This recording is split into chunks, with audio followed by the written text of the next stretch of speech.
So we had a lot of discussions, and I know you're involved with a lot of chat rooms and forums.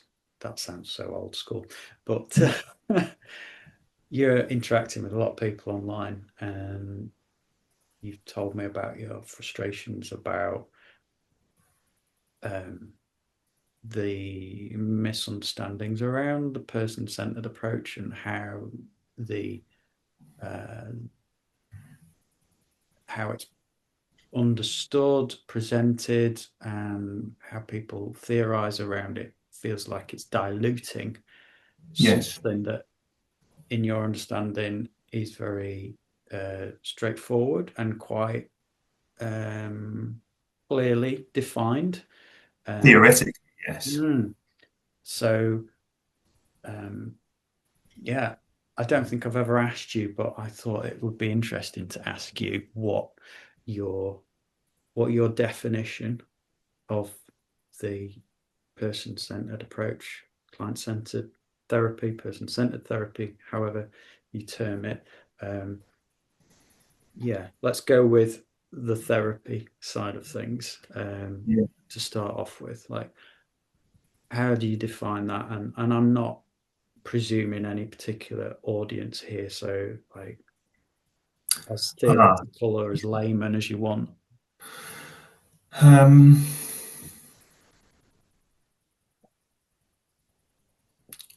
simply put, the conditions that Roger's talked about Mm, are necessary and sufficient.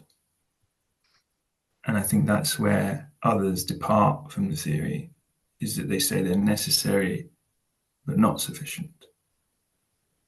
So the conditions are, in layman's terms, that well, perhaps in more spiritual terms, that I love my client in like uh, but more technically, it's acceptance and empathy mm-hmm. and having a warmth towards them and a trust and believe that they can get through it. It's that kind of thing. And I stop there. There's no more to it. Whereas I think other people work that way for a bit and then make a decision to add something else or to bring themselves in or to do an intervention of some kind to add to the therapy, which they claim still is person centered. And I think that really gets to me, bothers me, because I don't care what they do. If they want to work in that way, just go and do it somewhere else, because it's very confusing to people like me trying to improve the practice where we do know what we're doing, theoretically defined, and we want to implement that accurately. Okay, so um, I've never done this sort of interview before, and I'm trying to relax into more uh, kind of informal way that we've talked.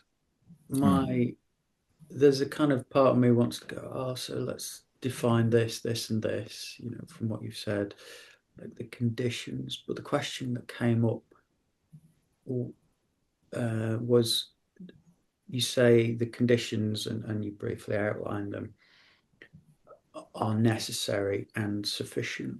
Uh, Mm. and the question that came up was sufficient and necessary for what? Well, I think this is um, that question presupposes an outcome, Okay. and it's a medical model trap. We're saying that that's enough to help someone. How they use it is very unique and truly immeasurable by me and by them. Okay. There's something more about person centered where when it all comes together, Mm, more than just the sum of the parts, there's a lot of emergent aspects, like non directivity is an emergent aspect from it. mm, How it subverts the existing therapy models is an emergent aspect. It's not trying to do that, it just happened to do that once we said, well, we're only offering the conditions. So when you say to help with what, well, let me pull out my list of clients and tell you all the ways that that's helped them. It Mm-hmm. would be myriad. So it's a bit of a trap question that I refuse to answer, but also um, I'm trying to. Yeah, yeah.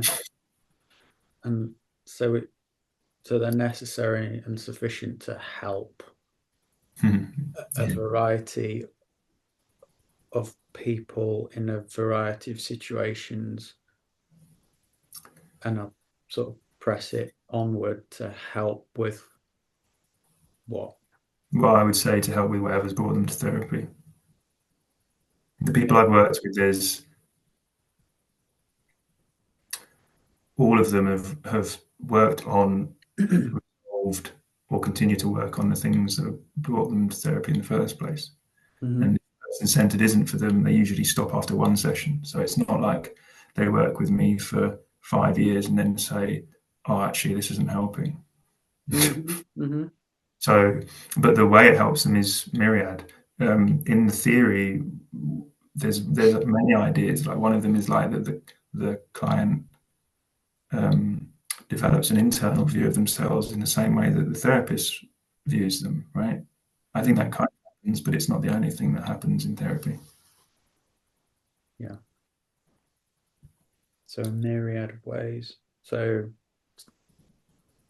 you, a person might find it helpful in that they might come to you, for example, and then experience uh, your offering of person-centered therapy and determining that's not for them. And in a sense, that would steer them theoretically away from this approach, potentially towards something else. I think they just go, I want more advice. I Hmm. want what to do. That's what people have told me when they don't get on with Hmm. person centered therapy, which is fine. Mm. I might have my own opinion about that elsewhere, but it's what they want. You'd have it elsewhere. Yeah, like I might say, well, it's very surface level if they go to someone and that person says, "Oh, drink 5 cups of coffee a day and say hello to your neighbor and go for a run." That's not therapy to me. I could Google that. Mhm. So, how do you, do you define therapy? uh, yeah, I do, but it's. I think to understand my definition, you've got to be pretty deep in the game. So I'm not sure how accessible this definition will be. I think I've come to say that therapy is when the client is most in touch and allowed to live out their therapeutic process in relation to another person. Which is it's weird. It's a weird sentence. Like if you're not familiar with the language, that doesn't really mean anything. But what I'm saying is, when someone comes to see me for therapy, Mm. I believe there is an unfolding process with them. Um, I'm going to try and say this as simply as possible because I'm already thinking, oh, Andy, that's not true in that case. But I'm trying to simplify. Mm. There's an unfolding process, and I want to provide the space and relationship that most supports and allows that to develop in the way it needs to, so that the person resolves whatever's brought them to therapy. And I think for me, that's therapy. And what the distinction there would be if I was trying to sort of manhandle or intervene with that process, that disrupts, in my opinion, therapy because there's something so integral about maintaining the integrity of the client's process. Mm. And that's what I call the therapy. Mm. If that makes sense. I think it does. I'd like to reflect that back or try and make sure I've understood it. I'm just going to check the connection because I think I might be connected to the extension. It seems very clear. It's yeah, it's clear. I know that um, my other half is. Ah, probably streaming, not well, on a video call at the same time, but she'll be on the extension. But we are both going through the modem that's just there. Anyway, so um, yeah, it just glitched a little bit. Um, uh, I'm not going to ramble off about internet stuff, but so what you were saying sounded like you uh, understand the therapeutic process to be something that is already in motion with it not well, coming. probably stuck. Sorry? Probably stuck rather than in motion. I think it comes into motion in good therapy, Right. Okay. but it could also have started and then they come to therapy. So both. Mm, right. So there's something that's potentially, so there's something that exists that might have got stuck, and in therapy, you offer the conditions to help it get unstuck. Yeah, if I think of it like those a fern, the Yeah. plant starts really tight Yeah. and then Yeah. unfurls Mhm. very. To me, that's therapy. Right. Really, therapy is allowing that to happen. Mm. So if the client comes to me and that's already started to happen, then it just continues, hopefully, to happen. And if the client comes to me and it's completely stuck, what they're saying is, can I unfurl in this relationship? Hmm. Will this be the relationship that allows me to do that? Can I do that here? They're not going to conceptualize it actually like that because they don't know the theory of therapy. No, no. When someone's sitting in a room opposite me, I believe on some level they're gauging, do I trust this person? Can I be vulnerable here? Can I um, can I let my process unfurl here in a and this is the bit that comes back to your first question, how does that help? I believe allowing that process to do its thing is the Mm. helpful part, but that Okay. can look like infinite things because of all the clients. Sure. Correct me if I'm wrong. I guess that's the name of the game. But it sounds like you're sort of saying um, the therapeutic process ideally is enabling somebody to become like freely themselves.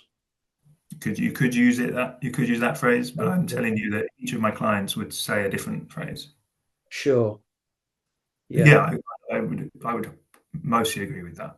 Mm, mm. Also, that sounds a bit too like come to therapy and be yourself. Most Yeah. people are coming to therapy because something hurts. Yeah. So I don't think they go, oh, I just want to be myself. I mean, they might say like, oh, I wish I was as happy as I used to be, or something like that. Hmm. Really, they're going, this really hurts. Can you help? Mm. Like, almost like it might be I'm banging my head. It feels like I'm banging my head against a wall. I feel stuck. Yeah, I'm yeah. trapped. I'm in pain. You Yeah, keep doing the lots of same different thing. language. Yeah, like Yeah. it doesn't feel right. Whatever Yeah, you. something's off, and I want some help. And I think if I explain to those people, oh, it's a process of unfurling your inner fern, and you'll Hmm. be yourself, they would walk out. So I don't talk about it in that Some way. people might love that language, I guess. Yeah, yeah, that's true, Um, but I don't know if they will. So I no, don't. no. Ah, you don't- yeah. No, you don't know what people's preferred sort of language would be until you come into relationship with them. Yeah, Yeah. Uh, and yeah, so if we're talking about there's some sense of pain, discomfort, things not being right, and they come and like I want explicitly or implicitly they are saying by coming to a therapist, like I want you to help me like relieve this sense of things being off. I want I things to would, be. I would hope so. In the same, Mhm. I guess this is where it's similar to the medical model. We are hoping that we are going to someone who does know how to help us. Yeah. Mm.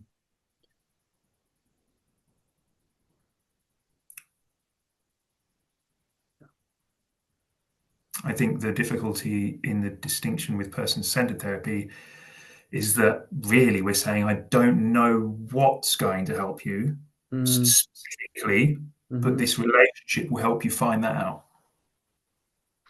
And I know that kind of might not sound as good as another therapy that says, well, given what you've told me, actually, I know exactly what will help you, Mm. which I think is a mistake and it's misleading and it's doing more harm than good. Mm. Makes me want to ask about, maybe this is a large area of like where controversy around the edges of the person-centered approach comes in. So, person comes to you and you work with them, and in that process, they're discerning themselves, what they need, like their direction, like what they're getting in touch with a therapeutic process that is, you know, accessible to everyone, Mm. for argument's sake. And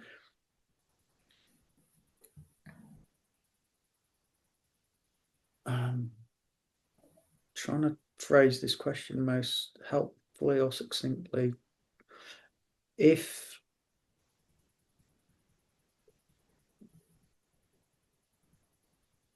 Do you ever foresee or have you experienced situations where a client is remains stuck and they can't discern like what the next what the next step is, what they need? Their Yeah. process just seems, yeah, in stasis, let's say. Yes. And then you're both there, you're just showing up maybe week after week, and like, I don't know, the client remains in pain, Yeah. say. And yeah, how so there are therapists that I come across that would um, claim to be person centered and might claim to work in a person centered way up till that point where there seems to be intractable stuckness. And at that point, for example, let's say somebody's experienced a particular traumatic event that appears to be the sort of source of their pain and stuckness. But after a long time, there's frustration building in the client. They're maybe talking about jacking it in. This isn't working for me. Mm. I've spoken to therapists that have decided to train in approaches like EMDR, for example, because they wanted to offer something in addition to the conditions that would um, yeah, could be an offering to enable uh, the client's process to become unstuck. Um, Mm. now, I'm not assuming any position on that, but I'm interested in yeah, just your take on that really in light of the sufficiency and necessity of the conditions as you see it, if that's a clear Yeah, question. it's something I think about a lot, and certainly with one client, I've really doubted, am I helping this person? Mm, There's a few aspects to this question. The first one is that if we are to do anything different, it's going to require an assessment. I don't mean literal like form filling assessment. At yeah. some point, we're going to say, I've now decided that what I'm doing isn't enough. Mm, mm, How, that's my precise question back at the person that says this is stuck. How do you know they're stuck? mm, So I would challenge it on that level, but I would also challenge it on the level that all that's happening there is that that person has lost UPR for the sorry. client. They've lost UPR for the client. They've lost Mm, that unconditional positive regard. They've lost that trust and faith that the client will work through it in the way they need. And that's what person centered is all about. And that's the bit that subverts all the other models. So if you want to do something else, that's fine. Go and do that. But know that you're stopping the entire philosophy mm, centered in doing that. yeah. I'm not saying that's bad. Like there's No. great techniques, but Mm, know that that's what's happening. And the other aspect to this is mm-hmm. really we're not trying to have an outcome on the client. We're not trying to affect the client. So we really have to drop all of the medical model Yeah. framework. So there's no stuckness. But No. and if there is, it's fine. Mm, Saying I'm stuck, mm, okay, they mm, are stuck. We're empathizing with that. We're mm, there. We don't go, oh, let me get the box of tricks out. yeah. Yeah. Is that enough of an answer? I've probably got more answers around this because I think it's more complicated as well. Yeah, I'm sure. I'm sure. I sense we could come at this discussion from various angles on different days. But I do want to sort of respond to your response, which is that. So you talked about the necessity for an assessment, Yeah. and if you, the therapist, decide or feel that you you can't tolerate the client's stuckness anymore, then you've lost one of the key conditions, UPR. Yeah, And I think the way you've said it there, Jim, is really important. The right. therapist can't tolerate the client's stuckness. Hmm. Hmm. So, and what I hear you saying is if the client can't tolerate their stuckness and they say, I've had enough of this therapy, they go somewhere else, or they make a decision to end that therapy with that therapist and potentially. It seems unlikely if someone is in the swing of person-centered therapy, as Mm, in had it for more than 3 sessions, and they mm, get about, they're likely to be turning inwards. So if they go, oh, I'm stuck, this isn't doing it for me, they're probably not going to go and seek external input somewhere else. But they might and they can. So this is why it's a complicated mm, topic. You know, I worked with someone, as in, I was a client for a couple of years, person-centered therapy, and then I also went and had EMDR mm, same time. right, It wasn't good at all. I didn't think it was right. helpful at all, but it's something I chose to try. It Hmm. was fine to do. I think that's an important thing here, isn't it? As person-centered therapists, we're not saying, "Oh, we're the only therapy." Sure. Other things can help. Mm, If a client is working with me and also wants some CBT or psychodynamic, they're interested in that way of working. Okay, but I can't offer it. mm, mm. So there was something about assessment that I wanted to pick up, Yeah, and kind of want to come back to the idea that or maybe stay with the idea that if you, as the therapist, can't tolerate their stuckness and you go, I've got an idea, and you think, I know how to get you unstuck.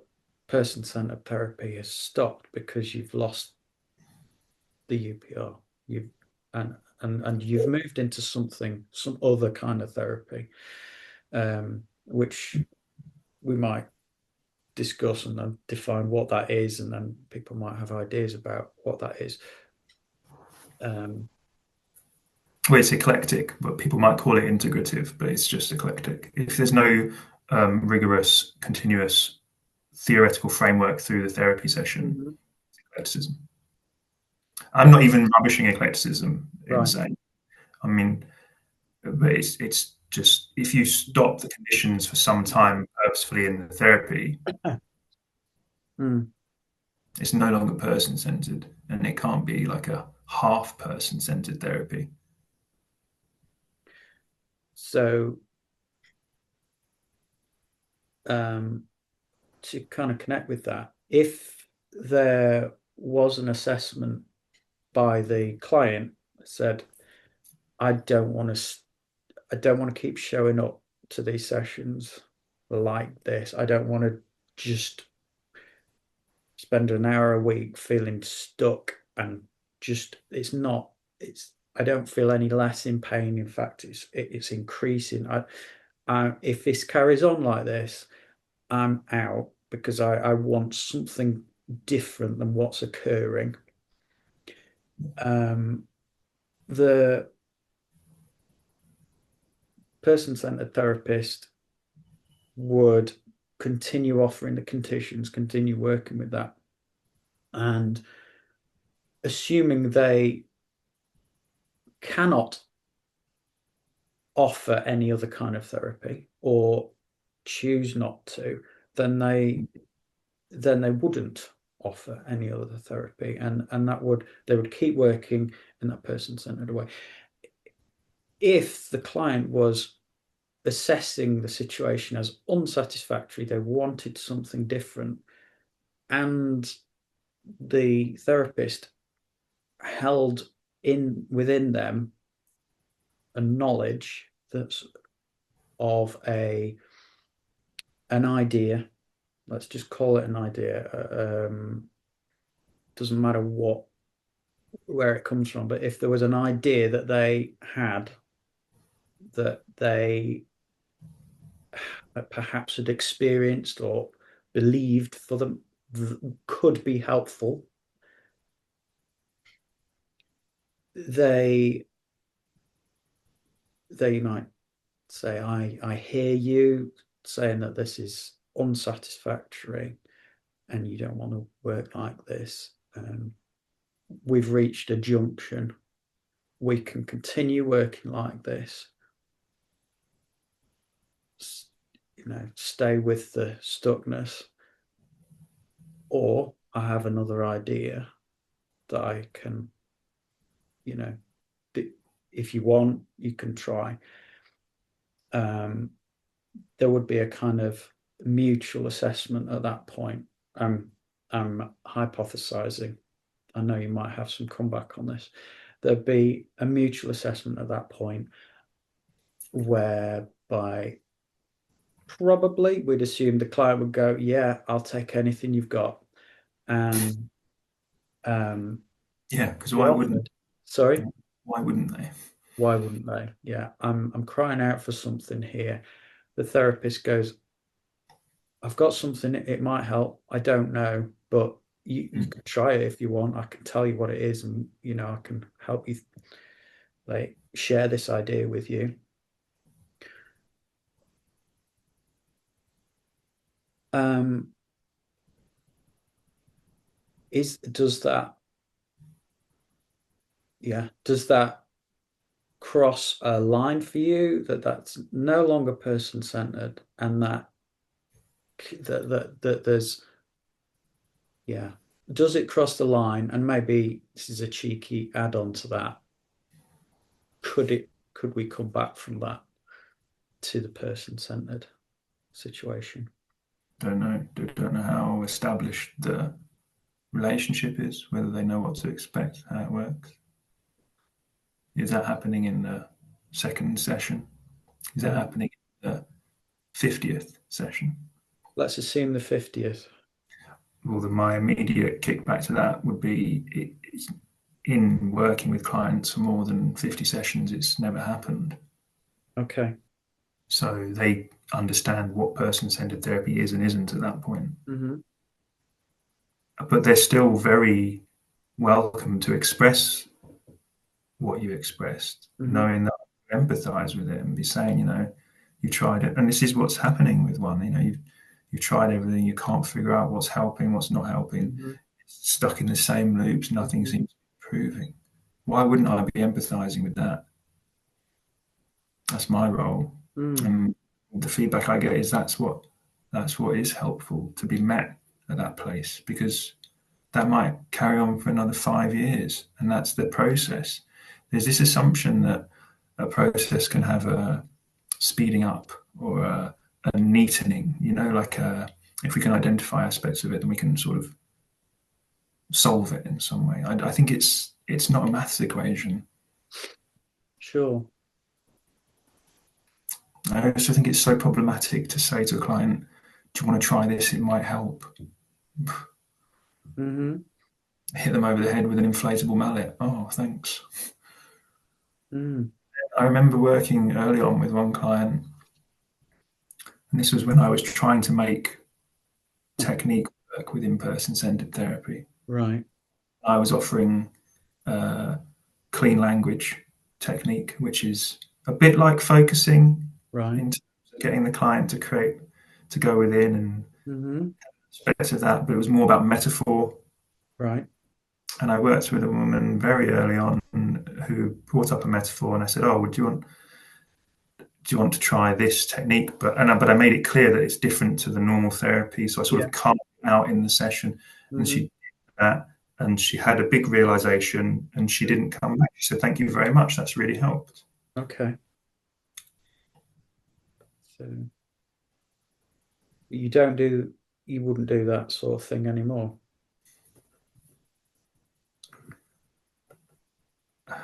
I couldn't make it fit,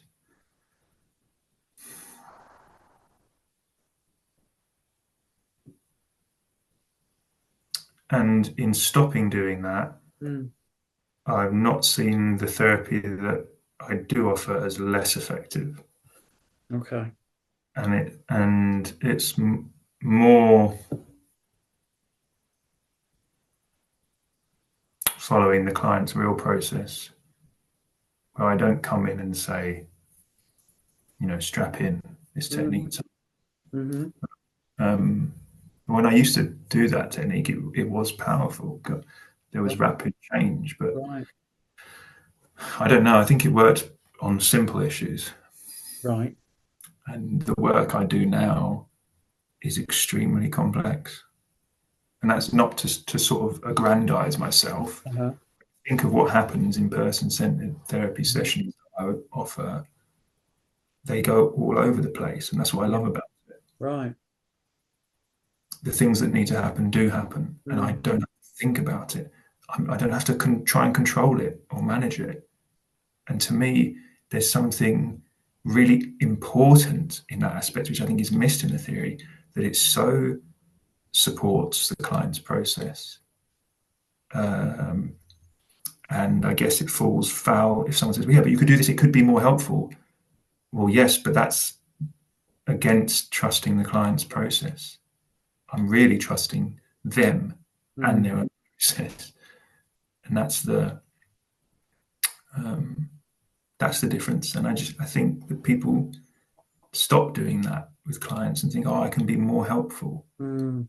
In being more helpful, you're binning 90% of the theory. And I think if you want to do that, just be more helpful from the start and just say you're eclectic and do techniques. You probably help people, but I don't think you'll help as many people in as a thorough a way, if that makes sense. You know? Yeah.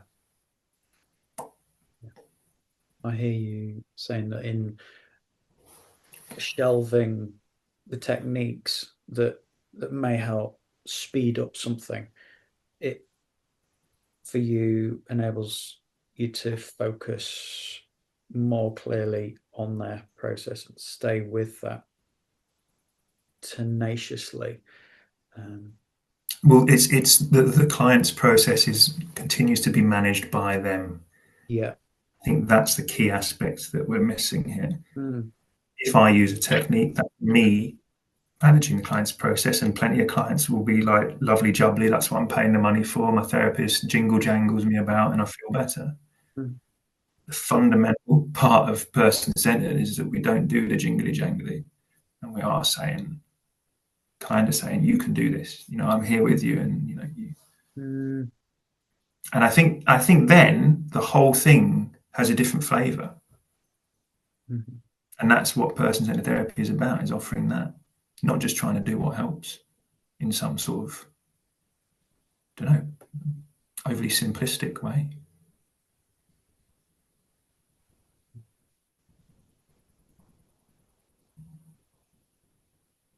Not just to do what helps in an overly simplistic way, he says, Yeah. repeat back the last few words of what the person said. You're repeating that back because you want me to say more on that. No, no, just kind of capture it for myself, I think. Also, Um, throw a little curveball, Jim, which Lisbeth was writing about, which I think I would love to talk more about, is the non-linearity of human process. yeah. We don't know what's coming next, so we don't know what will help. Hmm.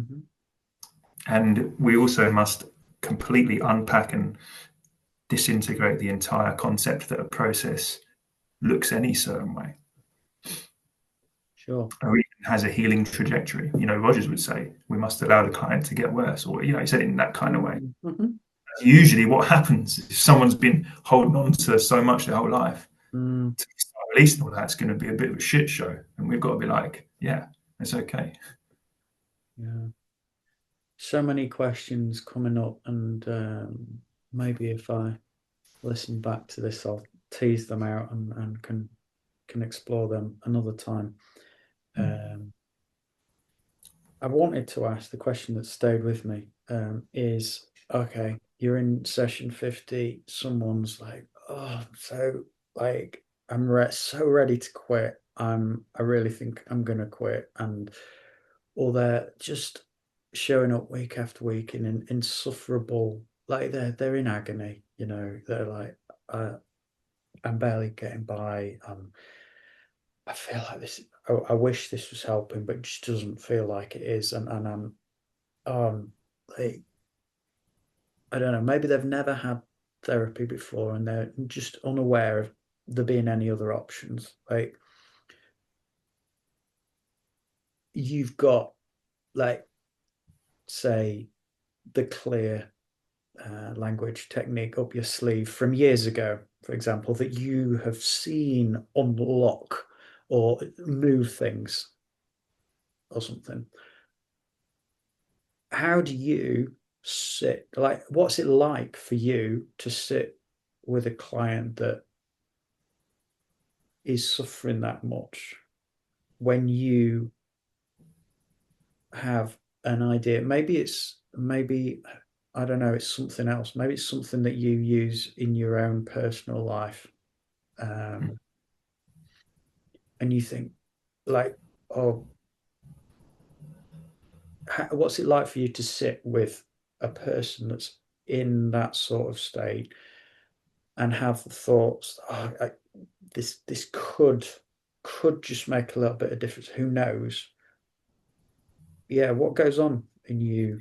Uh, I don't have that thought anymore, right. Jim. I did have at the start, and I think this was in probably the first 2 years of doing person-centered work. I didn't Um, really trust the conditions. I mm, was new to it, and I didn't have an experience of it long term. mm, Now, having used it in every work environment I've been in, from school kids to couples, blah blah blah, it's the only way I want to work. I believe it's the most helpful way to be with someone.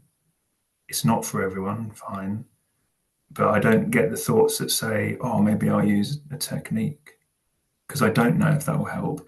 And usually, if someone's in the 50th session of person centered, Hmm. they're not looking for technique from me.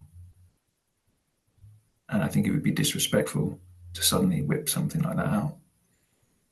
I would be focusing on being as empathic as I could with that.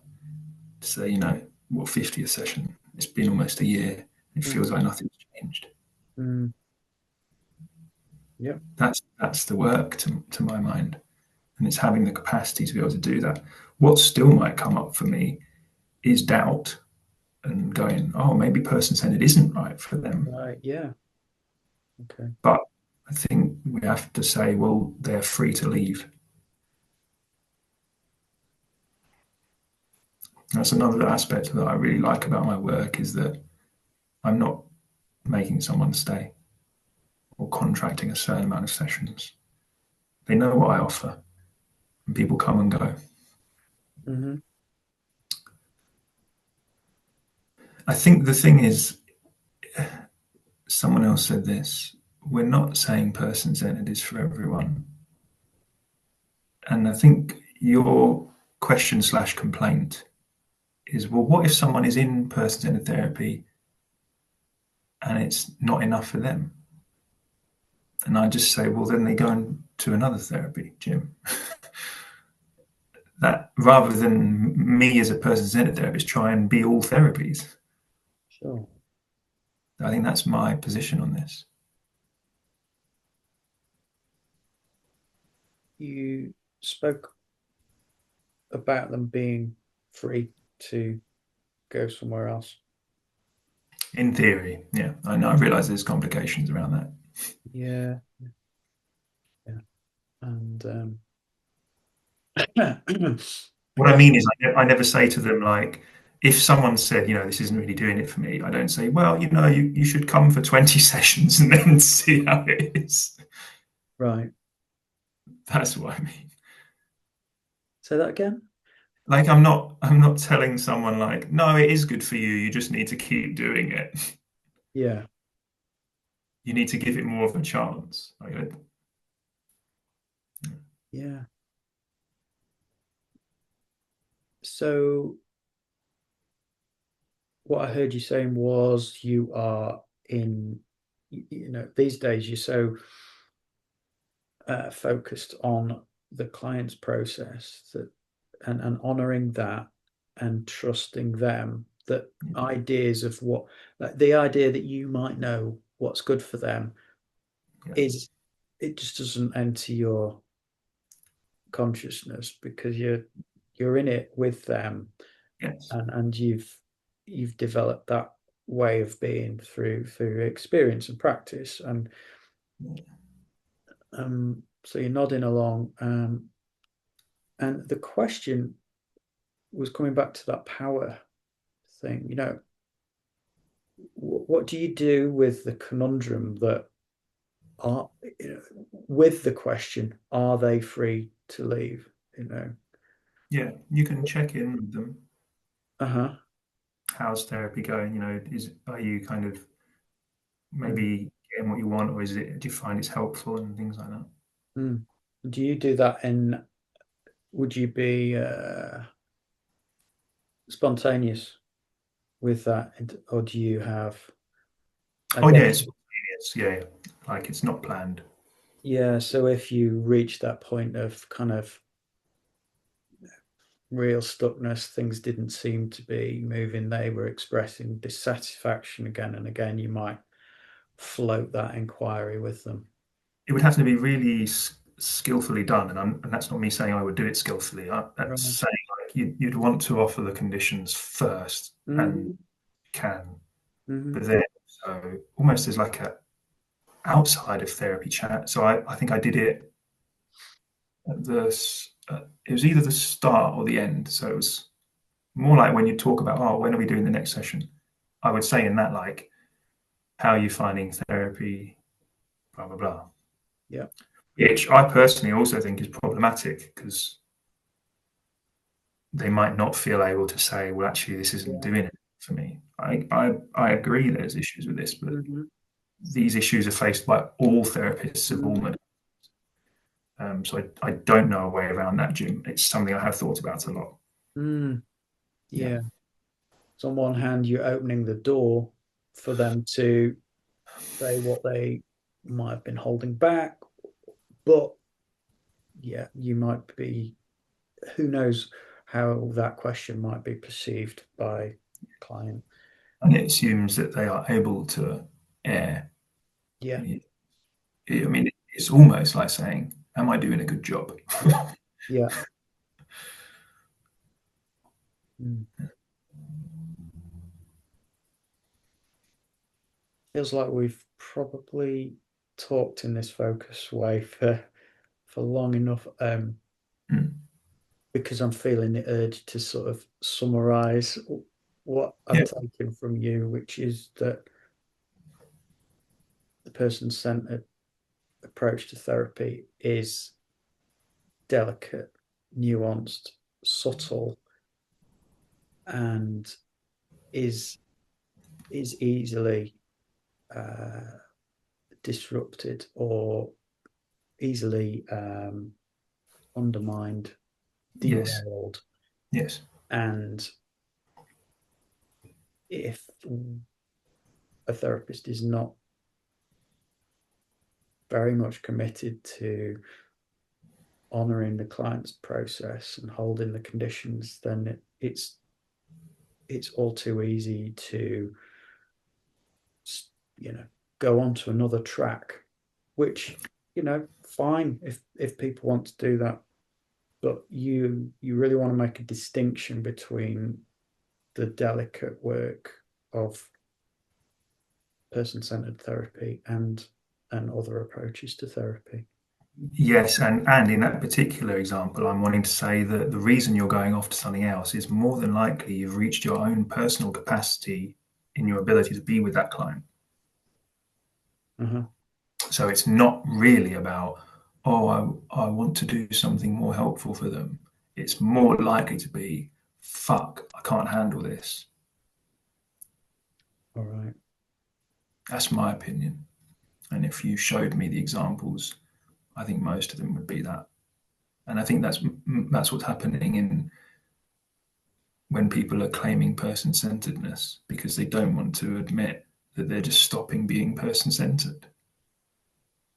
Mm.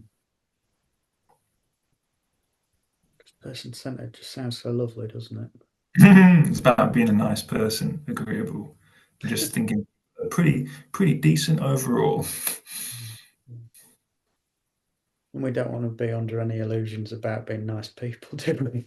No, you wouldn't want to say that you're anti-person centered. So it's a bind, isn't it? Every therapist now says they're person centered because fuck, you wouldn't. Why wouldn't you want to tick that box?